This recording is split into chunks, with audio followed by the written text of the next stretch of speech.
Well, welcome back to Realman Speaks. This is Brent from realman.org.nz. This channel is a guys support type thing. I talk about mindset. I try to inspire and encourage guys worldwide to be the best that they can be by being a real man. Being real is kind of hard, but over the years I've noticed that guys seem to get a raw deal. There's not a lot of encouragement out there, and there's not a lot of unity amongst guys to actually address some issues. And from my experience, I'm an older guy now, I can actually deliver the things that I've lived. So I would encourage you to listen on and try and glean something for yourself, mold it into your own lifestyle, into your own life and thinking patterns. But this is definitely aimed for you to help you become the real man. Last year I wrote about cave dwelling, where men retreat into an introspective space to unintentionally sort things out, yet never actually do. This mental construct or state of mind is not the place to regroup, assess, or make better decisions. It's unfortunately a place for many men to retreat to and wait. What are they waiting for? They're waiting for change. I'd say it's a defensive mode. Sadly, as I've also experienced and lived out of, at times it's become the fallback position in life. When we encounter conflicts or difficulties, we feel vulnerable, so we withdraw to our cave. When other guys seem to have superior intellect or experience, they've got physical prowess, they've got the personality and the money and the possessions or even influence, so we withdraw to the cave. This not necessarily means it's to do with other guys. It could also mean fear of something. It could also mean having a difficult situation that you can't quite get your head around or solve. So when we can't change the things that are important to us, I guess we sulk. We withdraw to the cave. So we remain kind of angered and bittered, and we can't deal with life when we withdraw to the cave. So I came up with this concept: if the cave is a safe place, then why not retreat to a place where you get empowered in your mind, where you get encouraged so that you can actually get on the offensive and deal with this stuff. This is all about having an overcoming mindset. What's overcoming? Well, the dictionary says, quite simply, to get the better of in conflict or a struggle. So this term, the war room, is a metaphor for a mental discipline describing an overcoming mindset. This directly opposes and negates mental cave dwelling. And incidentally, when you think about cave dwelling, there's this term of caving in, where somebody gave up or caved in. So we don't want to go there. What we want to develop is we want to have tools at our disposal. We want to have attitudes and values that all accumulate into an overcoming mindset. And this offsets the need to shelter in ignorance or inaction or failure. It provides the ability to form a battle plan with which to execute and get the successes we desire. One of the things that's really important to me is helping guys get through the tough stuff. I can relate in many of what I've written and talked about to not having that level of support. I'm not talking about touchy-feely stuff. I absolutely abhor sympathy. Empathy's great because in some ways empathy is relating to that person but recognizing that it's their problem and recognizing that it's up to them to reach out for help. We don't want to go rescuing people, and we certainly don't want others to help rescue us. In order to be absolutely frank with ourselves, we've actually got to deal with some tough stuff sometimes. So how do you develop an overcoming mindset? I've provided 5 tools at the moment. So I know these ideas work because I've had to graft away myself, year after year, and apply them. But I've had success using these tools. So I'm going to present them to you as ideas that you can adopt. You can customize it for your own self and develop into your own thinking. Ironically, mindset, I think, is a huge part of who we are. There are some really important studies and scientific research that points to just how powerful our mind is. I believe that our minds set up our belief systems, and accordingly, our thinking kind of dictates where we go. So if we don't address our thought life, what our belief systems are and what our values are, if we don't address that, then life's just going to come at us from all directions. So I think it's really important to actually pay attention to the one thing that's going on in your head and understand that out of that thinking, what goes in, what isn't filtered, what isn't addressed, then that can actually determine a huge outcome. So either your belief system or how you are operating. We all know this, but how do we get there? So as I said, here's some tools that you can adopt. Turn it into your own. So number one, we got to decide. So whatever situation or issue you're facing, where you need to have an overcoming mindset, the first thing that you need to do is decide that you will overcome. It's a decision. You make it up right from the very beginning. And then every decision after that's going to sort of circle around or be the precipice, that key thought, that key decision. Yes, I will have an overcoming mindset. Yes, I will overcome. Okay, so you've made the decision. Now write it down. Write it down or create a visual cue. This is going to help you focus your mind. This is the constant reminder that you're committed and that you're not giving up. Because in the war room mindset, there's only one thing, one aim or one decision, is that you're going to win. This war has to be won.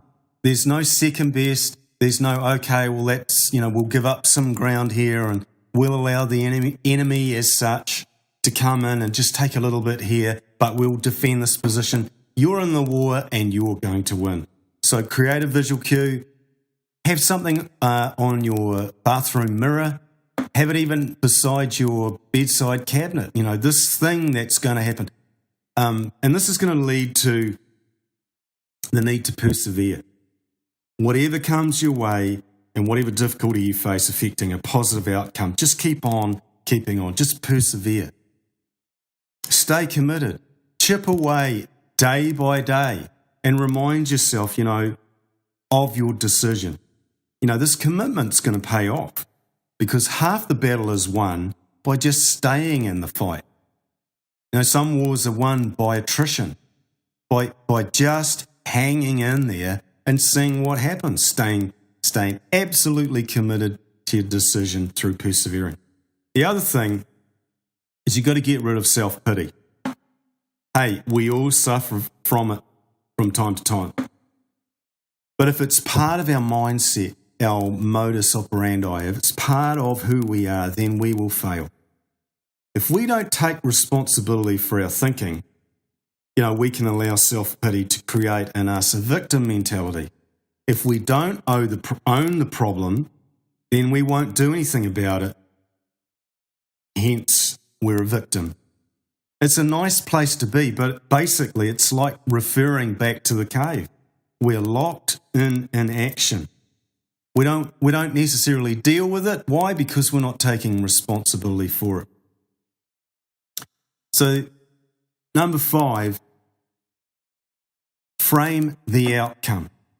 Okay, this is sort of a weird way of saying speaking to yourself or encouraging yourself, but I want to kind of dive in a bit further with that. So I've deemed framing as a way or having a script to tell yourself what's going on.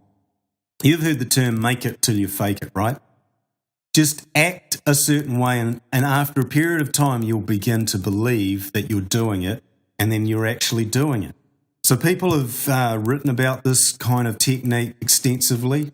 I've talked about it in the divorce series where I mentioned that having a script actually sets you up to act and behave a certain way.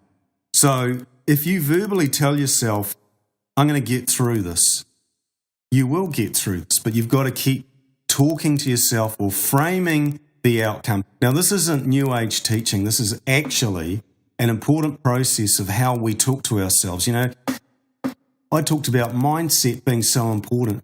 That conversation you're having in your head, you could verbally interrupt by actually proclaiming or confessing what's going on. So if you're confessing something you don't quite believe, then nonetheless, you can set up the framework to walk within that. You're going to verbally frame the desired outcome. I'm going to get that job. No matter what it takes, I'm going to get through the pain. I'm going to be successful. I will overcome in this area. You're actually telling yourself what's going on. Do it as often as possible. I've seen movies where guys get in front of the mirror and they're talking to themselves. This mirror talk business. The power of confession is actually part of how this trick or this tool works. You're not fooling yourself into believing that you can just conjure up anything. Hey, I'm going to get a Lexus, or I'm going to get an F1 McLaren, or next 5 years I'm going to have $1 million, seven-figure dollar salary. Now, what you're doing is you're identifying with a belief system. And the way to get in on the belief system is knock on the door by telling the narrative, by discussing and framing that narrative. I will do this. I will do that. After a period of time, there's something that sets us up to actually let those words sink in. See, words have power. So you have to be very careful what's going on in your mind, because out of that belief system that has adopted what you're thinking, what the mental framework has guided into your value system, has produced out of you a belief system. And this is another way to recognize your confession. What comes out of your mouth is actually going to actually be a great revealer of what you think about things, your worldview, your passion, how you see life. It's all in the power of words. So what we want to do is, in summary, is we want to have an overcoming mindset. We don't want to retreat back into inaction and basically be a sap. All right? Doesn't matter whether you've heard this term alpha male or beta male or whatever coin you want to put it. Just don't be a weak-minded person and give up and just retreat thinking, I can't deal with this, and shut off. All right? We want to have an overcoming mindset. So you're going to picture yourself, you've had this day where everything's just come against you, right? Now, you're not coming home to hang up your coat, put your keys down, turn on the TV. You're coming let's say in visionary language, you're coming home and you're not having dinner, you're not talking to anyone, you're going straight into that war room. And that's where you take off your coat, that's when you put your keys down, and that's where you roll up your sleeves. And you're going to face the enemy, this thing that has this glass ceiling, this salary pay cap, this sales situation, this thing at home where husband and wife are arguing. Your wife and yourself may not be getting on. Your kids, your older kid is absolutely being a pain in the ass, as teenagers do. And you just sense that you can't deal with this situation. You're not giving up. You're having this overcoming mindset. Incidentally, if you're over 60 or if you're older than that and you've kind of given up, you too can create a scenario, a way of thinking where you can overcome, some of the belief systems that you have that limit your lifestyle or limit the way that you want to experience your life, to limit the freedom. You're not too old. You're not too old. And you can do remarkable things, and you've got wisdom, you've got experience that you can share with other people. So be encouraged, older person. So we want to decide in the war room, we want to make a decision. Our decision is watertight. This is the real deal. We're going to do it. You're going to write it down, or you're going to create a visual cue. Just to remind yourself, yes, and see it with your own eyes. This is what my decision involved. You're going to persevere. You're not going to give up. You will not give up. You're going to end self-pity. Self-pity gets you no one. Yeah, I know it's painful and it's harsh and it's tough and all of those things. But you're going to pull yourself up and you're going to deal with it, okay? One of the clever little tools that I've talked about and tried to really articulate, hopefully enough for you to understand, is framing the outcome. This isn't naming and claiming it. This isn't any new age idea. This is just talking to yourself and telling yourself as if you were parenting yourself. And that verbal confession, those words have power until you eventually have it deep-seated, sunk right into your belief system. So guys, I want to just want to iterate how important this stuff is. I'm going to talk some more about it. So if anyone wants to drop me a line, send me email to realman@realman.org.nz. Go to the website and follow this podcast. I appreciate you listening. Have a great day, and let's put some of this stuff into action. Thank you.